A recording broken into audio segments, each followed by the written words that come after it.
Les amis, bienvenue dans cette première partie. Vous allez voir, on a abordé plein de choses avec notre invité du jour. Donc du coup, la deuxième partie va arriver très très vite. Abonnez-vous pour ne rien louper et moi je vous dis à bientôt. Bye bye tout le monde.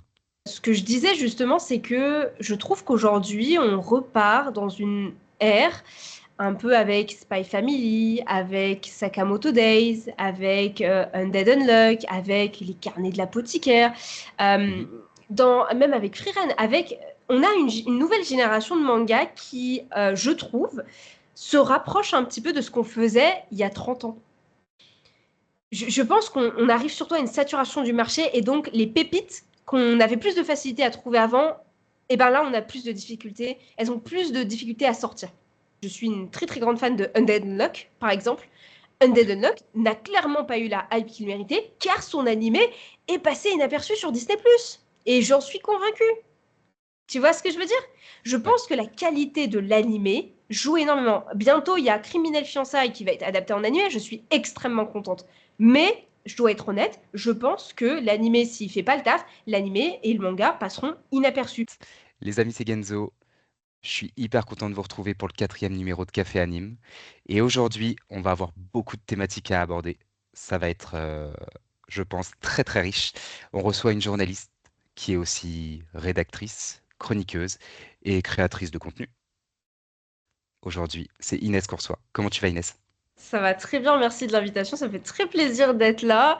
Et j'espère que voilà, on va passer un bon moment, toi et moi. Bah franchement, j'espère. Attends, tu rigoles ou quoi? C'est le but. J'espère qu'on va Ouais. réussir à profiter du coup du temps que tu as là tout de suite, parce que je pense que l'activité et l'actualité est assez chargée. De mon côté, normalement, on est prêt. Est-ce que c'est bon pour toi aussi ou pas? Et oui, j'ai ma course bouteille d'eau. Alors c'est bon, c'est parti.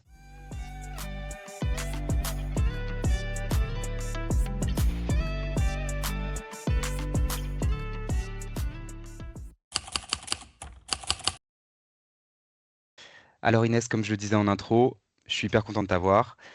J'espère qu'on va pouvoir aborder toutes les thématiques dès maintenant. Dans un premier temps, est-ce que tu peux te présenter ton parcours, ton actualité et si possible, ta découverte, ta rentrée dans les mangas animés. Ok, alors, on va essayer de faire court parce que sinon ça va durer, rien que ça va durer 1 heure. Donc, je m'appelle Inès, comme tu m'as bien introduit, donc j'ai fait un parcours de journalisme. J'ai fait 3 ans en journalisme à Paris qui se sont super bien passés. J'ai eu mon diplôme, ça fait 1 an maintenant, hein. Vous vous dites peut-être que j'ai continué dans cette voie-là. Alors, j'ai continué dans cette voie-là, mais en lien avec le manga et l'animé, parce que vu que je suis très fan de manga et d'animé. Donc, j'ai travaillé pour quelques petits médias. J'ai fait mes armes à GAC, qui est un des plus grands mangas, enfin un média animé manga, je pense, sur Twitter, etc., qui ont un site en ligne. J'écrivais pour eux, etc., interviews, conventions. J'ai aussi fait mes armes du côté du Cri du Mochi, qui du coup là est plus une émission Twitch en live, évidemment, parce qu'on est sur Twitch, où là je faisais des chroniques, du coup, on parlait de manga, de l'actualité, etc. Une très très chouette expérience. Alors j'y suis toujours pour le coup au Cri du Mochi, mais vu, on va dire, comment je suis un petit peu occupée en ce moment, c'est un peu compliqué d'être plus présente. Hors ça, j'ai aussi fait un saut à Tomodachi où j'ai rencontré des super personnes. Donc là, c'est à la fois un média, donc aussi une émission Twitch où j'ai été chroniqueuse également. Mais il y a aussi un site qui est One Life et ensuite Kazoku. Bon, c'est un peu compliqué, mais voilà. Donc je continue d'écrire de temps en temps pour les sites sur de l'anime manga, même si au final, je me rends compte en le disant que j'ai plus écrit sur autre chose. C'est-à-dire que j'ai fait une review de Final Fantasy, le dernier qui est sorti, je crois, ou quelque chose Ok, comme ça. Et ensuite, j'ai fait une review de House of the Dragon, le spin-off de Game of Thrones, donc rien à voir avec le manga et l'animé, en fait, ok. finalement. Mais j'aime bien un peu toucher à tout et j'ai des rédac chefs qui sont assez cool, donc j'ai de la chance. Et sinon, j'ai une chaîne YouTube où je parle du coup là vraiment purement d'anime et de manga, même plus de manga, je dirais, parce que j'ai eu du coup une période, j'ai grandi avec les animés. Alors, je suis pas de la génération Club Do, par contre, j'ai grandi avec les animés qui ont été diffusés au Club Do, donc Les Chevaliers du Zodiaque, Goldorak, Ken le Survivant, Cobra, qu'est-ce que je peux citer d'autre? Princesse Sarah, par exemple, Albator, enfin, vraiment, mes parents, pour le coup, ont un petit peu transmis cette passion-là et j'ai vraiment eu de la chance, et je le dis, c'était une chance, de grandir avec des animés de l'époque. Tu vois, j'ai vraiment, Mm. entre guillemets, hein, une culture des animés un peu old school vintage de l'époque. Et ensuite, j'ai suivi toute l'évolution jusqu'à aujourd'hui, Jujutsu Kaisen, Demon Slayer, tout ça.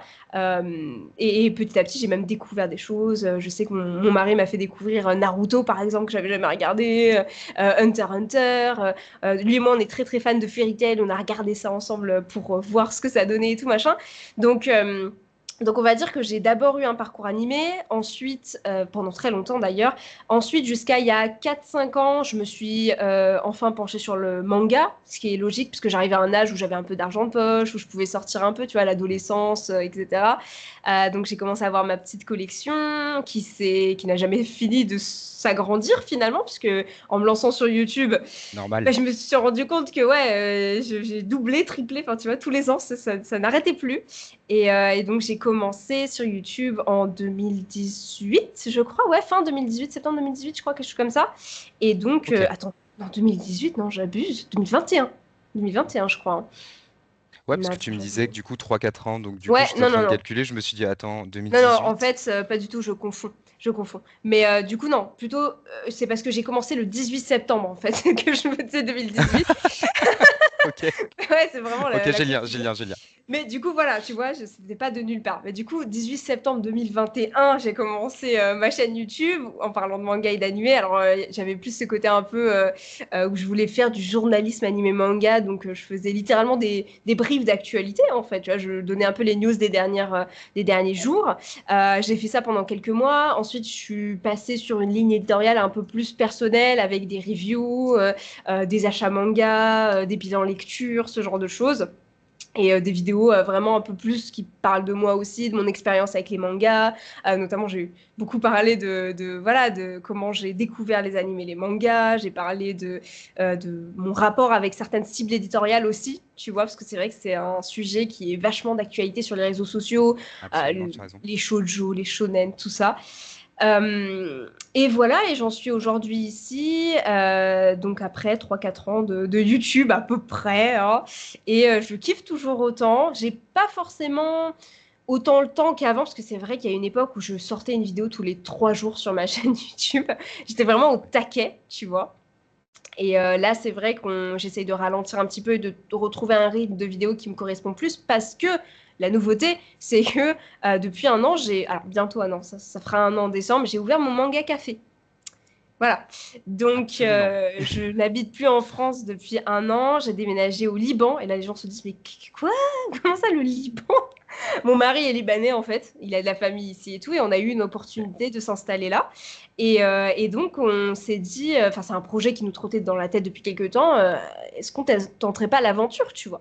Et donc on a ouvert notre manga café, il est toujours d'actualité, ça fonctionne bien, on est trop content parce que malgré tout on n'est pas à la capitale, mais il y a quand même des gens qui sont fans de manga et d'anime, enfin en fait on côtoie des fans de on va dire, de culture japonaise tous les jours. Donc c'est super enrichissant. On est entouré de panels de manga, on est entouré de. Enfin voilà, on propose des J'avais cette snacks, on propose question, des Inès. boissons. Ouais, vas-y, dis-moi. Je me la suis posée. En fait, on sait que en termes de consommation de manga en France, on est du coup deuxième, Numéro 2, deuxième au ouais, monde, je c'est crois. ça. Mm. Quelle est à peu près du coup la consommation de manga au Liban? Mais du coup, alors en fait, nous, on pensait vraiment que pour le coup, il n'y avait pas vraiment une grosse communauté. Tu vois, on pensait que c'était assez calme et tout. Et en ouvrant en fait notre commerce, on s'est rendu compte à quel point ils étaient juste silencieux, les gens fans d'animé, de manga. Ok. Tu vois, en fait, ils étaient juste, ils étaient là, mais si tu veux, il n'y a pas cette culture de se retrouver dans je sais pas moi, dans une librairie. Il n'y a pas vraiment beaucoup de conventions. Il y en a, hein, mais Ouais. c'est encore nouveau. Je dirais qu'on est vraiment la France de il y a 35, 40 ans, tu vois. Là où on est encore au balbutiement et à la démocratisation de tout ce qui est du coup Club Dorothée, etc. Mm. Ici, c'est vrai qu'il y a beaucoup la culture du scan, de l'illégal, parce que on est quand même dans un pays qui est quand même en crise, avec un niveau de vie qui est un peu compliqué. Et donc, s'acheter des mangas, c'est du luxe ici. Sachant que les mangas sont 2 à 3 dollars plus chers qu'en France, même si maintenant la France est en train de clairement rattraper avec les augmentations de coûts. Mm. Euh, mais voilà, je pense qu'on a un peu sous-estimé la capacité des fans ici de manga et d'anime au Liban, parce que pour te donner une anecdote, dans le premier endroit où on était, où on a ouvert notre manga café en décembre, on avait une capacité de 30, 35, allez, 40 personnes maximum Ok. qu'on pouvait installer en même temps dans le commerce. Et la journée de l'ouverture, on a fait une soirée d'ouverture de 3 heures, tu vois, genre de 18, je crois, 18 21 heures, quelque chose comme ça. Et on a eu 10 fois plus de personnes. On a eu 300 personnes ce 300 jour-là. personnes? Ouais. D'accord. Ah ouais. À peu près. Et donc des gens qu'on a dû dire, écoutez, on est vraiment désolé, mais on n'a pas la capacité de vous accueillir, que ce soit en termes de nourriture ou de place, tu vois. Donc il y a des gens qui sont rentrés chez eux, etc. Mais c'était juste hallucinant. Nous, on se disait, on est trop contents s'il y a genre 30 personnes, tu vois. On s'est dit, ça se trouve, la famille va venir pour soutenir, pour donner un peu de force et tout. On a eu 300 personnes. Mais vous C'était étiez, hallucinant. alors effectivement, le succès vraiment de l'ouverture, elle est dingue. Ouais. Est-ce que du coup, vous étiez sur place, dans la ville où vous êtes, est-ce que vous étiez novateur ou pas? Et en fait, ouais, c'est ça vraiment le truc. Alors maintenant, c'est que des suppositions, mais honnêtement, depuis qu'on est arrivé ici dans la ville où on est, donc c'est à Tripoli, c'est l'équivalent d'un Marseille, si tu Ah veux. oui, C'est la d'accord. deuxième grande Ok. ville, en fait. Depuis qu'on est là, le milieu japonais, donc on va dire resto japonais, snack japonais, bubble tea, parce qu'on est les premiers à avoir amené les bubble tea ici, dans Mhm. cette région nord du Liban. Ok, Tu vois, on d'accord. a proposé des choses, les onigiri, ça n'existait pas ici, tu vois, il y a personne qui vend des Ah, c'est onigiri. génial. Tu vois, les taiyaki, on a vu trois quatre magasins de taiyaki pop depuis. On a vu trois quatre magasins de bubble tea pop depuis. On a des gens qui ont carrément ouvert un manga café, donc un peu comme nous, là, il y a quelques mois, à la capitale, à Beyrouth, tu vois. Euh, Génial. donc, donc en fait, ce qui est ouf, c'est que je pense qu'on a vraiment redynamisé le truc et fait comprendre en fait au pays que non, vous n'êtes pas un pays perdu, c'est pas un pays vide qui se meurt. Il y a des choses à faire et les gens sont vachement surpris, tu vois, parce qu'ils se disent mais attends, mais vous étiez en France, la vie elle est tellement bien en France, pourquoi vous êtes venu ici? C'est la merde, c'est nanani, c'est nanana. Alors que au final, on nous a prouvé et on a prouvé que il y a des gens qui sont OK pour ce genre de choses et qui vont mettre de l'argent, qui vont soutenir ce genre d'initiative. Et à côté, il y a de la demande aussi. Tu vois, la première fois qu'on a ouvert, hormis le côté ouverture qui a ramené 300 personnes, Mm. pendant les vacances de Noël, tous les jours, on était blindés. Tu sais, au début, on n'était que deux. Il y avait mon mari et moi. Ouais, Et le jour de l'ouverture, il y a des gens qu'on connaissait, mais ni d'Ève, ni d'Adam. C'était pas des amis, c'était pas de la famille. Ils sont venus nous aider pour faire le service, pour livrer les c'est boissons, génial. pour nous aider en cuisine. Moi, j'étais toute seule en cuisine. Je devais gérer 300 personnes, mais jamais de la vie. Mon mari, il devait faire, lui, il s'occupe plus des boissons et des noodles, Ouais, par j'ai exemple, vu, ouais, ce genre de j'avais vu choses. sur le, ouais. Et il a été obligé de fermer le bar parce qu'il fallait qu'il discute avec les clients, qu'il prenne les commandes et tout. Et en fait, 5 minutes avant l'ouverture, on est déjà blindé. Et en plus, en fait, on a dû dealer face à trop, trop, trop de gens. Donc, Ah ouais. on a eu de la chance parce qu'il y a des gens qui sont venus nous aider. Et sans eux, jamais de la vie, on aurait arrivé, tu vois. Donc, c'est assez ouf. C'est assez ouf. Là, je me pose la question. Donc, tu parles de l'entrée dans les animés. Mm. Tu me dis que du coup, dans la famille, vous avez une culture manga, en fait. Ouais, alors je dirais pas une culture manga, mais si tu veux, mes parents ont grandi avec le Club Dorothée, donc c'est des trucs qui, pour eux, c'est les dessins animés de leur enfance, si tu veux. Tu Ok, vois ce que je veux dire? Donc en fait, absolument. finalement, ils te font un peu regarder, ils te mettent devant des trucs que eux ils ont regardé, que eux ils ont apprécié. Moi, je me souviens que Ouais, c'est de la le, transmission. le dimanche sur France 3, ouais, je crois, le matin, je me levais tôt parce que je sais qu'il y avait Zorro qui passait à la télé, l'animé Zorro, tu vois. Ah ouais, ouais, ouais. Et mon père, il regardait avec moi, tu vois. Enfin, Génial. c'est des moments vraiment que j'adore. Moi, je me souviens, je regarde Cat Size à la télé, je crois que c'était sur Manga. Je me Ouais. souviens du dernier épisode, j'ai chialé ma race. Ma mère, elle était dans la cuisine. Je lui dis, maman, maman, s'il te plaît, viens et tout, il se passe un truc. Mais j'avais même pas 10 ans, quoi. Tu vois? Ouais. Donc, Ouais, c'est donc des tu as moments vraiment de fou. de partage, en fait. Ouais, Tu c'est as des ça. moments de partage en famille sur ça parce que c'est vrai que, enfin, en soi, l'introduction des animés, en fait, en France, elle est, entre guillemets, vieille et pas vieille, finalement, parce que pour avoir une génération Carrément. de parents, en fait, déjà, qui du coup, étaient sensibilisés à ça, je trouve ça assez fou. D'ailleurs, du coup, vu que tu parles des chaînes, parce que bon, on est sur une autre consommation d'époque. Ouais. Tu as dit que du coup, t'étais passé donc de tes parents qui sont sur Club Dorothée. Ensuite, du coup, tu as dit que toi, tu avais retrouvé globalement ça sur d'autres chaînes. Ouais. Moi, j'ai une question. Team, donc, même si tu as un peu répondu, team manga ou team Midi Manga. les Zouzous là-dessus? Manga, ok, Manga tous d'accord. les jours.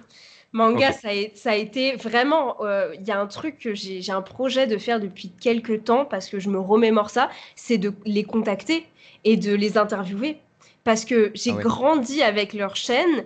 Leur chaîne a été une porte d'entrée immense à cette culture animée, manga et tout. Et je me souviens que l'année dernière, ouais, l'année dernière, je crois, la dernière Japan Expo, pas celle de cette année, mais 2023, il y avait eu l'annonce, ou en tout cas la diffusion des premiers épisodes du remaster de Ranma 1,5.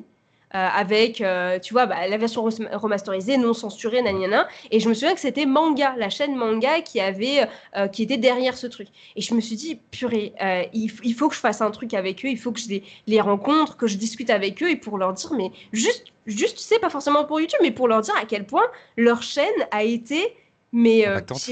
ouais, impactante, quoi. Et pas Ouais. que pour moi, je suis sûre qu'on est des milliers à avoir découvert et Bah, continuer je sais pas, à apprendre sur cette culture grâce à ça. Et honnêtement, manga, c'est ma Madeleine de Proust, tu vois. C'est vraiment ma je Madeleine de comprends. Proust. Je comprends parce qu'en fait, finalement, on a tous un. Alors, peut-être pas tous, hein, je pense que ça dépend des souvenirs, de plein de choses, des Bien sûr, émotions, voilà. Mais il y a vraiment les premiers animés en fait vus à la télé. Des fois, en fait, ils laissent un souvenir qui est impérissable en fait. ouais, Enfin, tu peux même pour certains, peut-être que du coup, des fois, même si l'animé est peut-être de moins bonne qualité, ou peut-être que du coup, c'est pas quelque chose. Tu le vis aussi avec tes yeux d'enfant ou tes yeux d'ado.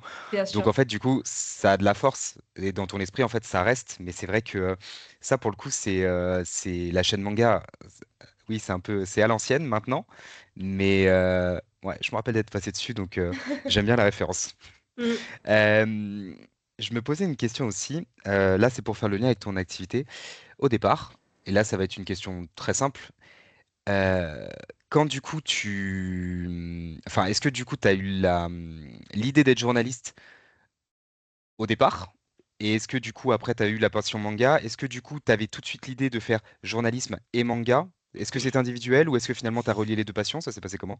Alors, je me souviens quand j'étais au collège, il y avait, tu sais, il y a des clubs genre anglais, sport, botanique, tout ça, et il y avait le club journalisme.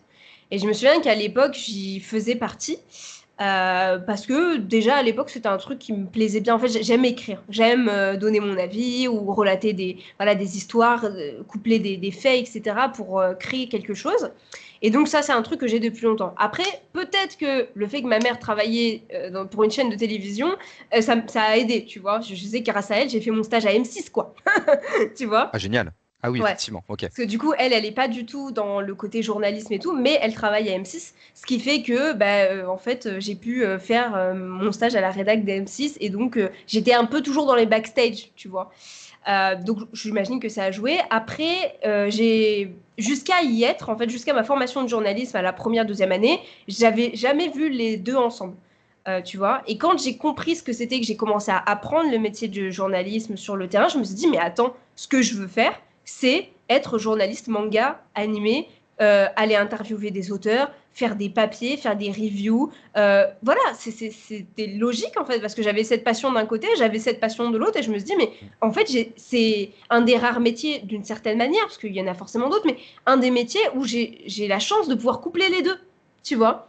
Mhm. Comme j'avais plein de potes qui se disaient, bah moi je suis fan de sport, moi j'ai des potes, elles sont fans de tennis, tu vois. Elles me disent, bah moi je vais devenir journaliste de sport tennis, tu vois. Bien Et sûr. moi je dis, bah moi je vais devenir journaliste animé manga. tu vois? Ouais, c'est la réunion des passions, en fait, C'est finalement. ça, exactement Ah, c'est ça. c'est génial. Bah, sur la chaîne, est-ce qu'il y a des objectifs que tu as ou en tout cas des envies que tu as en particulier? D'ailleurs, tu n'es pas obligé forcément d'y répondre parce que en soi, tu as peut-être envie de garder un peu de suspense là-dessus, mais est-ce que tu as des projets, des choses que tu penses que tu peux encore élaborer? Ah ouais, carrément, j'ai tellement d'envie de projet. Le truc, c'est que je pense qu'il faut juste que je me donne les moyens de le faire. C'est-à-dire qu'il y a un projet qui me trotte dans la tête depuis un an à peu près. C'est de faire un gros reportage sur les cibles éditoriales. En fait, le truc, c'est que je suis énormément sur Twitter, tu vois. Je suis Mhm. énormément les dramas, les bad buzz, les machins sur Twitter. Et souvent, il y a un truc qui revient, c'est le, la signification de la cible éditoriale. Qu'est-ce que ça veut dire shoujo, shonen? Des fois, les gens estiment que c'est un genre, Ok. d'autres fois disent que c'est que de la romance, nanana. Et en fait, j'aimerais bien une vidéo structurée pour faire un peu le tri dans tout ça, évacuer les fake news et les machins et trucs comme ça. Le truc, c'est que dans ma vidéo, j'aimerais faire intervenir des maisons d'édition. Maintenant, je suis au Liban, à 400 000 kilomètres. Donc c'est un peu compliqué, sachant que j'aimerais bien un véritable échange sur le terrain, parce que je sais que j'ai la capacité de le faire. Je connais certaines personnes dans les maisons d'édition. Il faudrait juste que je me donne assez les moyens à un moment dans ma vie, et le temps, tu vois, Hmm. pour aller les voir au culot et leur dire, écoutez, aujourd'hui, on va parler de ça. Tu vois. Donc, j'ai quelques Ok. projets comme ça où j'ai envie vraiment de faire des grosses vidéos. Là, récemment, récemment, ça fait déjà un an, j'avais fait une vidéo sur les shoujo d'horreur. J'avais fait une vidéo Ouais. pour parler du fait que le genre horreur dans les mangas est entre guillemets né et s'est développé dans le shoujo. Et cette vidéo, je me souviens, j'avais fait intervenir une spécialiste du sujet, tu vois, que j'ai trouvé super pertinente, qui s'appelle Julia Popek, qui avait répondu à toutes mes questions. C'était ultra intéressant. Et ce genre de vidéo, un petit peu de décryptage de l'histoire du manga, tu vois, j'adore. Vraiment, ça me passionne. Maintenant, Ouais. il faut se rendre à l'évidence, ça demande du temps, ça demande des recherches, des connaissances, et c'est des vidéos que j'ai envie de rendre accessibles. C'est-à-dire que j'ai envie de travailler assez le montage et la forme, parce que la forme est importante, pour qu'un public qui, en soi, n'est pas forcément attiré par ce genre de sujet puisse cliquer dessus. Tu vois ce que je veux dire? Donc c'est un peu ça on va dire, c'est un peu ça ma problématique sur YouTube, c'est de trouver des sujets qui me plaisent et que j'ai envie d'un peu aborder d'une manière reportage et un peu journalistique, mais de le rendre accessible pour que les gens qui de base sont pas trop dans ce genre de délire un peu blablateux, tu vois, histoire, comme un cours un peu magistral, puissent quand même prendre du plaisir à regarder ça et apprendre des choses et que ça soit intéressant. Ça, c'est vraiment un truc que je kifferais faire.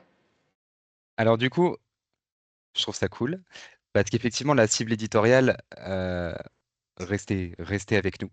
Restez avec nous. La cible éditoriale, c'est vraiment une des choses dont tu as déjà commencé un tout petit peu à parler Ouais. là, du coup, dans les vidéos que moi j'ai vues. Un tout petit peu ou beaucoup plus, mais en tout cas, sur celles que j'ai vues, je sais que tu en parles.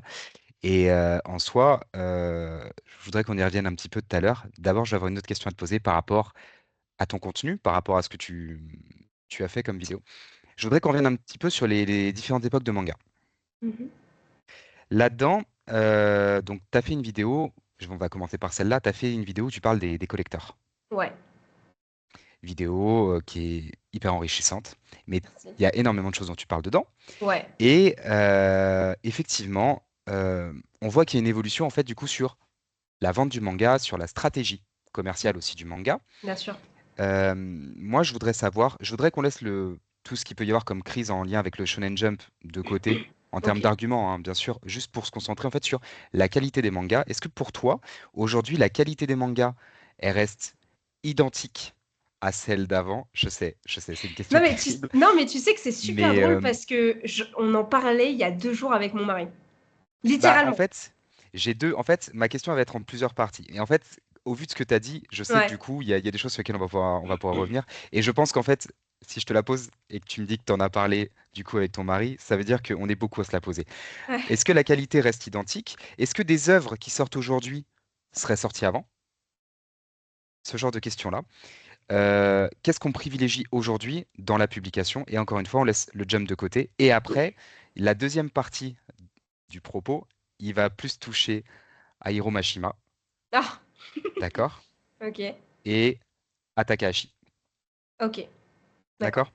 Donc, vas-y, dis-moi, est-ce que toi tu penses que la qualité aujourd'hui, c'est une question que j'ai déjà posée en vidéo avant, est-ce que Hmm. toi tu penses que la qualité, elle est identique? Est-ce qu'elle est meilleure? Est-ce qu'elle est moindre? Je te laisse faire. Alors, c'est vrai que rien que depuis que je suis sur YouTube, j'ai vraiment vu une évolution dans les titres qui sortent aujourd'hui. C'est-à-dire que j'ai quand même vécu, un peu comme toi au final, vécu plusieurs époques de manga et d'anime.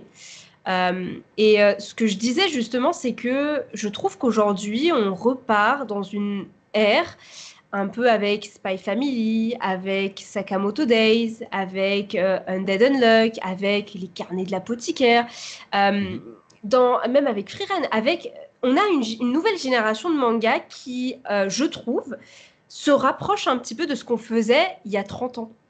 Dans le sens où on a le retour du gag manga, du slice of life manga, mais mainstream quand même, tu vois.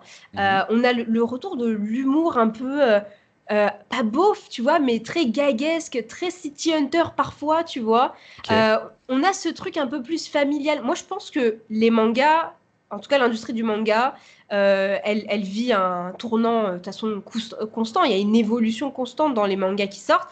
Mais depuis, alors j'allais dire la fin de JJK, mais JJK c'est fini il n'y a pas longtemps. Mais depuis en fait l'era Black Clover, My Hero Academia, Demon Slayer, Jujutsu Kaisen, qui étaient beaucoup plus des héritiers du Big Three, tu vois. Je trouve qu'on vraiment on tend vers une tendance assez différente qui retrouve des codes un peu vintage, des codes un petit peu qui ressemblent aux animés un peu plus confort, un peu plus avec lesquels on a grandi, avec de l'humour, avec une certaine douceur. Tu vois, Sakamoto Days, c'est du shonen, c'est de la bagarre, c'est de la baston, c'est de l'épique, mais il y a aussi ce côté, bah, le mec, c'est un père de famille, il tient une épicerie, tu vois. Spy Family, c'est une famille aussi. Alors, ils ont des pouvoirs, ouais, elle est télépathe, machin, c'est des espions, une assassine. Mais il y a des moments de pure slice of life où ils vivent juste leur vie, ils rigolent, machin.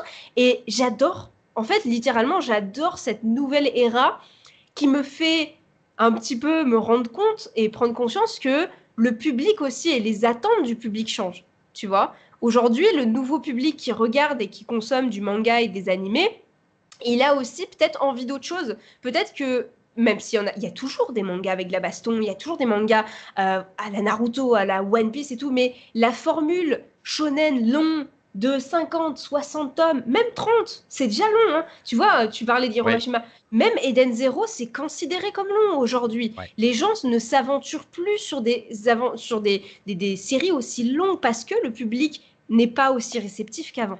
On voit, de toute façon, on l'a toujours vu, ça a toujours été le cas, mais on est vraiment passé dans une nouvelle ère où, bon, on ne demande pas un shonen en 5 tomes, mais s'il peut faire pas plus de 20, 25 tomes, c'est bien, tu vois. Une nouvelle façon de Et consommer le manga, ouais. c'est ça. Je pense Ouais. on est vraiment arrivé avec un nouveau public parce qu'en vrai, il y a beaucoup de gens qui leur crachent dessus. Tu sais, les gens qui ont découvert sur Netflix, par exemple. Il n'y a aucun problème à découvrir les animés sur Netflix. Au contraire, Netflix, si on avait eu un équivalent Netflix enfin, je veux dire, quand on était jeune, quand on était gamin, mais ça aurait été Noël, tu vois. C'est La vrai. diversité du catalogue animé de Netflix aujourd'hui, c'est impressionnant. Ah, Ils ont Yu Hakusho, ils ont Nana, ils ont ça a Death lagué. Note. Ça a Ah, ça lagué. a lagué. Bon, je disais en Ouais. tout cas que Oh, vas-y, Netflix dis-moi. avait un super catalogue avec des Ouais. animés très old school, type Nana, Death Note, tu vois, ce genre de choses. Et ils ont aussi bah, les derniers épisodes de One Piece. Ils ont, je sais pas, ils ont des trucs super récents, tu vois. Donc, en fait, je pense aussi que ce nouveau public, il apporte aussi un changement dans l'industrie du manga. Parce qu'évidemment, on s'adapte aussi. Et tu m'as dit de laisser de côté le jump, donc je ne vais pas parler du jump. Mais voilà, je Bah, pense que les c'était attentes pour sont essayer de différentes. cibler, ouais. Non, Ouais. non, bien sûr, bien sûr. Et sinon, juste pour reconcentrer sur la question que tu posais par rapport à la qualité des mangas, moi, je pense juste que c'est trop personnel et c'est trop. Chacun a ses propres goûts. Et donc, tu vois, par exemple, j'en parlais avec mon mari, je lui disais, moi, je trouve que non, tu as tort, les mangas aujourd'hui qui sortent, il y a des très, très bonnes choses, il y a des très, très bonnes pépites, etc. Il me disait, ouais, mais tu sais, depuis JJK, c'est quoi le dernier manga qui a pété les records? Depuis Demon Slayer, c'est quoi le truc dont on entend parler partout? Et pas en blague, parce que je disais Kagurabashi. Non, non, ça, c'était une blague, Kagurabashi, tu vois. Ouais. C'est Et quoi le dernier qui c'est hit? tu vois. Qui s'est Et démocratisé en plus derrière. voilà, je lui dis, ouais, t'as raison, mais ça veut pas dire que c'est mauvais. Ça veut dire par contre qu'on arrive à une saturation du marché. Je prends juste l'exemple de la France parce que c'est celui qui nous touche le plus. On a beaucoup, beaucoup trop de titres qui sortent tous les mois. Moi, j'ai fait un format sur ma chaîne YouTube que tu as sûrement dû pas voir parce qu'elles ont toutes été supprimées, je pense. J'ai fait un format qui était les sorties manga du mois. Chaque mois, je répertoriais toutes les... Alors toutes, non, parce qu'il y a certaines maisons d'édition que je faisais pas, mais les 80% des sorties manga de 80% des maisons d'édition en France. Et ben, je peux te dire que je passais des journées entières dessus parce qu'il y avait... Parfois, il y avait 500 titres qui sortaient, quoi. Ah, c'est énorme. C'est énorme. C'est n'importe quoi, dont la moitié qui étaient des nouveautés qui venaient commencer au Japon, qui allaient être arrêtées. Enfin, tu vois, le nombre de trucs, si on parle du Jump, qui ont été arrêtés alors qu'ils étaient, ils étaient pas problématiques dans le sens où ils étaient prometteurs, tu vois. Je pense qu'on arrive surtout à une saturation du marché et donc les pépites qu'on avait plus de facilité à trouver avant, et ben là, on a plus de difficultés. Elles ont plus de difficultés à sortir. Et j'ajouterai un dernier truc par rapport à ça, la qualité de l'animé. Aujourd'hui, on est retourné dans une ère où l'animé est mainstream par rapport au manga. Le manga a eu sa période d'âge d'or au moment du Covid, où vraiment, et le pass culture, évidemment, il a joué, où les gens se sont dit, bah attends, moi je regarde des animés, j'ai envie de collectionner le manga. Et ils l'ont fait. Le nombre de One Piece qui ont été vendus, le nombre de Naruto qui ont été vendus, le Bleach, machin, bon, on sait. Mais on repart sur une période où le manga est un peu moins mainstream. L'anime est toujours autant. Les gens découvrent des animés, tu vois, ça continue. Mais le manga en lui-même, l'objet papier que tu achètes, c'est pas la même chose. Et donc, aujourd'hui, moi, je suis une très très grande fan de Undead Unluck, par exemple. Undead Ouais. Unluck n'a clairement pas eu la hype qu'il méritait, car son animé est passé inaperçu sur Disney+. Et j'en suis convaincue. Tu vois ce que je veux dire? Je Ouais. pense que la qualité de l'animé joue énormément. Bientôt, il y a Criminel Fiançailles qui va être adapté en animé. Je suis extrêmement contente. Mais, je dois être honnête, je pense que l'animé, s'il fait pas le taf, l'animé et le manga passeront inaperçus. Mais à l'inverse, des animés comme celui des Carnets de l'apothicaire, comme celui de Frieren, comme celui, même si je suis pas très fan, de Machol, et Mhm. qui va sortir bientôt l'Atelier des sorciers. L'Atelier des sorciers, ça a l'air d'être un bijou. Bah, crois-moi, C'est vrai que tu en avais parlé aussi, ouais. je pense que ça va faire booster les ventes parce que l'animé va être réussi. Et s'il l'est, ça va être le cas. S'il l'est pas, Ouais. par contre, l'animé et le manga ne sont pas voués à devenir mainstream en fait.